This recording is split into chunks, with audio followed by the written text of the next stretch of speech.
Well, that was easy. Arsenal 3, Brighton 0. Arsenal back to the top of the table, and I was not expecting the game to be as comfortable as that. And I know a lot of you weren't when we've spoken about it in the preview. So a huge result today for Arsenal.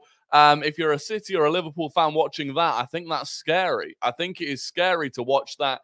And we'll get into it. Look, if you're new to the channel, please do go below, drop a subscription. We're on our way to 10,000 subscribers. The way this community is growing is insane, and I'm massively grateful for it. If you could smash a like on the video as well, it helps spread the reach of the video to more people. That would be much appreciated from me. But look, let's talk about the game. Let's talk about how good Arsenal were today. We played a bit differently. You know, it was a in the sense it was an away game. We went there, we played a little bit deeper, we invited them onto us a little bit more, and then we exposed the areas in behind them. And that was a really good, smart tactical tweak from Mikel Arteta. And some people have looked at the possession stats and said, oh, we didn't have enough possession.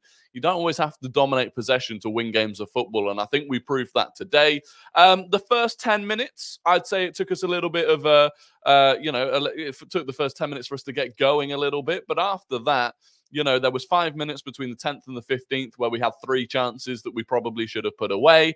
Then there was another 5-10 minute spell that was a bit quiet. And then obviously we went and won the penalty. And we'll talk about whether or not that was a penalty. And from there on out, once we were 1-0 up, it really was plain sailing, which is just, look, with 8 games to go away from home at a place where Brighton have lost 2 games all season at the Amex. I can't remember when the last time they lost at the Amex was. Someone said it was in August. I'm not sure if that's true. If it is, we are just game after game ending people's streaks. It was City's 57-game scoring streak. It was at the Etihad. It was Luton's 18-game scoring streak in all Premier League games. And then it's that run of unbeaten games that Brighton had at the Amex. So a massive performance, a massive win. And we'll talk about it now. So look, like I said, in terms of the stats, Brighton had 54% possession. Well, good for them. 3.23 XG. It was an absolute domination. Only conceded 0.53 XG. Another clean sheet. We had 20 shots. We had 7 big chances. Like, we could have scored a lot more than 3. Realistically, we've had games, in that period between January and the international break where that game ends 6-0. Genuinely, it was a game that could have gone that way. Gabriel Magalhaes could have had a hat-trick if he wanted it. Gabriel Jesus should have scored as well. So, look, you can look at possession, but in that game, that was very much tactical. It was very much planned by Mikel Arteta. It was very smart, and it paid off. In terms of individual players, I mean, Kai Havertz, man of the match. For me, if you were watching the live stream on Tifo, he was my man of the match in the first half. He was my man of the first half. And then in the second half, he got a goal and an assist as well. So it was a fantastic performance from him. I think rival fans, other fans that had written him off are beginning to see that actually Kai Havertz was a really good signing. Like, he just was a really good signing for that sort of player to turn up in a game like that. Away from home, and it was the all-round game. It was the movement off the ball, the movement on the ball. He was a constant hassle up front. At one point, I saw him charge the entire length of the field back towards his own goal to help out defensively. Like, it was just an all-round brilliant game from Kai Havertz, and I'm so happy for him. After what he had to go through at the start of the season, I am so happy for him. David Raya, we'll go to the back now. David Raya, I thought, had a really strong game, made a couple of big saves. That one that was going top corner, like, I played in goal for a lot of years myself. The extra step he takes before diving is key there. If he doesn't take that extra step, he doesn't reach the ball. But it's a brave thing to do. And then coming and collecting the high balls, he was as strong as ever. Sweeping up at the back, his distribution, like, he really is coming into his own again. He's building on his confidence. I know he looked a bit shaky when he first arrived, but I think we all probably do accept now, as much as we love Ramsdale, it is clear that David Raya is the goalkeeper to take us forwards. And look, he's leading the Golden Glove race by 3 clean sheets ahead of Jordan Pickford, who's on 9. David Raya's on 12. And he's missed 5 games this season as well. He could have had more. Fantastic. Ben White was brilliant today. Thought he went a bit under the radar, actually, but very little conceded down his side of the field.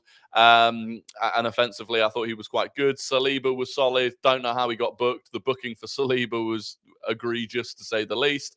Gabriel, absolutely solid. Like I said, genuinely could have had a hat-trick today. I'd say that the biggest chance was the header in the opening minute. And, you know, look, you do need to put them away because sometimes you'll need that goal. But today we didn't, so it didn't matter. And defensively, you know, when he cheered and celebrated that block towards the end to keep the clean sheet, like, these guys love clean sheets. They love the defensive record that they're building. And then Zinchenko, who, you know, he looked a bit out of place. Like, let's be real, at this point, I do think Zinchenko looked out of place. The only side that we really conceded chances down was his side. He got caught out a couple of times, and it's unfortunate, but I do just think this team has moved on from him. And I was actually surprised it took until the 72nd minute for him to be subbed off. You know, I thought at 2-0, I'd have had Kivior or Tomiyasu on. Fresh legs.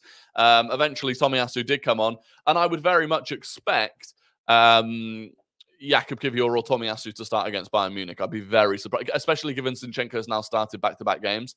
Be very surprised to see him against Bayern Munich. Ødegaard had a solid game, to be fair. It wasn't one of his best games, actually. I think he's been performing at such a high level recently. It's very difficult to sustain that, but I thought he had a solid game all round. Jorginho's performance today, I really liked. I really liked Jorginho's performance today.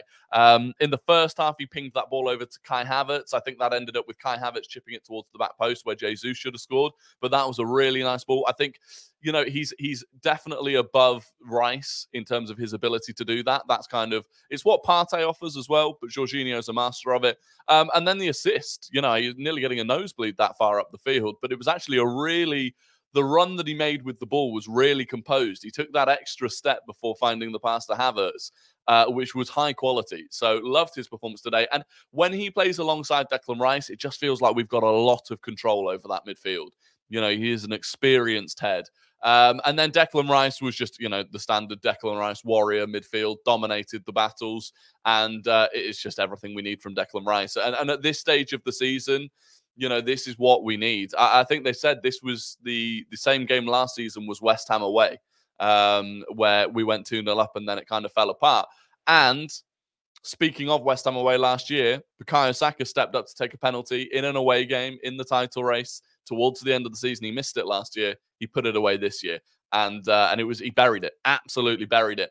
Outside of that, probably wasn't what, you know, he's got a high rating on FotMob. I think the way that they do stats favors Bukayo Saka. But he had a solid game. He did have a solid game. I still don't think he's at his absolute sharpest. There was that one early on where he cut inside shot, probably should have scored. You'd expect Saka at his best to score that goal. But still had a very good game. And then Jesus, who again should have buried a couple of chances. Look, we will always know that Jesus' finishing can let him down. He's not clinical. But outside of that, I thought his all-round game was very good. He wins the penalty. Look, the penalty itself, for me, as it happens in real time, I'm screaming penalty. I'm certain it's a penalty. The referee gives it, you go, it's a Stonewaller. Lamptey gets a little bit of the ball, right? But he gets a tiny bit of the ball and completely wipes out Gabriel Jesus. And for that reason, it is a penalty. For that reason, VAR hasn't overturned it. I think it's ridiculous and hypocritical and ironic that Man City fans are complaining about it. But I can see why Brighton fans would complain, because if the referee on field didn't give it, I don't think VAR would have given it. And if it went against Arsenal, I'd have been screaming. I'd have been raging, saying he's won the ball. So I get Brighton fans complaining about it. City fans, no chance. Absolutely outrageous for them to be complaining about it. And then, you know, Mikel Arteta, I thought he got it bang on today. And it's interesting. This is something that Rob Edwards spoke about during the week, about how Arsenal can almost play any game. You know, we can play an aggressive high line with fluid football, suffocate teams. We can play the way we played against Man City, which is more backs against the wall, being really pragmatic. And today was somewhere in between, I guess, because we were deeper defensively. We were happy for Brighton to have a bit more of the ball. But then on those counter-attacks, we were fantastic. And again, you know, we could have scored more. I think we lacked Martinelli on the counter-attack, especially in the first half. There were a couple of times we went through and you're like, oh, God, if you had Martinelli on the pitch, you'd be flying by. But overall, yeah, I thought the way Mikel Arteta set up today was absolutely fantastic. And look, it's another game that hopefully we've got through without injury. You know, certainly it didn't seem like anyone got seriously injured. I thought Gabriel was hobbling around a bit, so was Saka. But in general, I think we've got away with it without injury. And you look at it going into the Bayern game. Bayern lost today, 3-2 against Heidenheim. They went 2-0 up away at Heidenheim, ended up losing 3-2. That's a confidence blow for them going into the game, and this is a massive confidence booster for us going into that game. You know, to win 3-0 away from home, really not to have to break sweat too much. At no point were we massively chasing the game. And I think that's massive for us. I think when you compare us this season compared to last season, I think one big significant difference is the pacing. We've paced this season correctly. Our players don't look exhausted. We're not chasing games. Every game doesn't feel like a massive battle. It feels quite comfortable. You know, Luton in the week, it was comfortable. We barely got out of second gear. Today, it was hard at the start for sure, but overall, it was just fairly comfortable. And that is going to be massive for us. And look, at the moment, you know, if you compare City conceding 2 goals today, they look fragile. At 1-0 down today, City could easily have conceded a second. Palace had a 4-on-2 that they didn't capitalize on.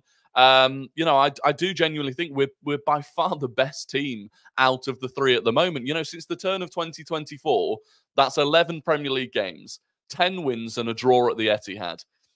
38 goals scored, 4 goals conceded, 7 clean sheets. Like, we are playing the best football. When people talk about title run in Man City, that's what we're doing at the moment. And touch wood, we can keep doing that. You know, maybe we don't, and maybe we drop off at some point. Hopefully we don't. But, you know, I was genuinely, I think, surprised by the team. I genuinely thought today was going to be a test. I thought it would be nervous. And I'm sat here on a Saturday evening, absolutely chilled as a cucumber, which is just, it's what we want to see. And the players will be chilled as well. So look, it's massive. It's absolutely massive.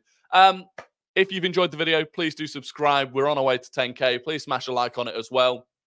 I'll be live on TIFO again tomorrow for Liverpool versus Manchester United. If you want to head over to that, I'll leave the link in my Instagram story and on Twitter, and I'll try and put it in the description of this video if I remember to do so as well. So I'll be live for that, and I'll probably make a video on that, and then we'll be back live on Monday evening, 6:30 on here as normal for the normal streams. But until then, I hope you have a fantastic evening. Have a brilliant